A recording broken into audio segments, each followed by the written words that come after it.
So tell me about when you and Sodi crossed paths in prison. Where were y'all at and what was that like? Man, I was up in the cell, right? I got the hot pot on. I'm finna make me something to eat. I'm just getting off work, out the shower. Got my soda on with some ice.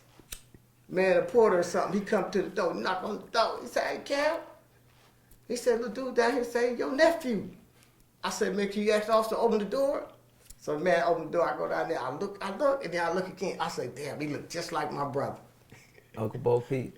Yep, he looked just like my brother. And when he got out of there, we hugged. He even kissed me on the cheek. We hung out every day. He hung out. He with his partners. He go work out, do his thing. I go to school, go to work. I meet him after work every day to get that bag of ice. That bag of ice. I run home, go shower, and go get my books and go to class. So what prison were y'all at? Lancaster, Building 1. Level 4. That's a level 4, huh? Yup, 270. Okay, explain that for the people. They got the 180s, the 270s. Break that down for those. 180 is maximum. When you're in the building, it's walls, and then you say A, B, and C, it's walls. So they got total control. And then you being searched in and out, one in the shower, all of that. But when you go to a 270, a little more open. Ain't no walls, so everything is open. Day room, both sides, phone. It's a little open, but you still in a level 4. You still have to go through your searches, the shower and everything run the same. Your doors. It's different from a level 3. It's just wide open. Now, since you've been in there for 40 years, did you see how the Mexicans have become a more dominant force in the prison system from the time you first got there to when you got out? Yeah, but they was a little more dominant back then. The reason that they're dominant now is that you got all these different yards.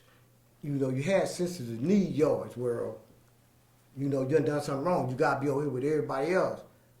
But now they turning the whole system into that. So you got a lot of renegade dudes, and the Mexicans, they can feel it, bumps of it here and there, that is coming down to the end. Because it's hard to sustain something that ain't sustainable. And they try to sustain something that ain't sustainable. So you're going to have a bunch of varnish until everybody just get tired and just... When did you first hear about sensitive need yards?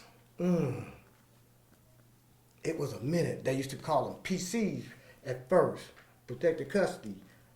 Then later on, I remember 86, things started changing. 88, they started changing. Then 90, I think somewhere after 92, I started hearing about SOI yards, sensitive need, people doing stuff that ain't in the rules and getting run off, stabbed, beat up, whatever it may be. Or they locking up in the night before you can get them.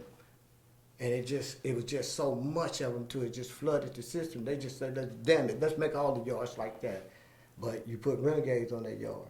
And then you got a mix of gang of people mixed, black, Mexican, white, Asian, up. They all in one gang. We brought it to ourselves. Then nobody won't be responsible no more.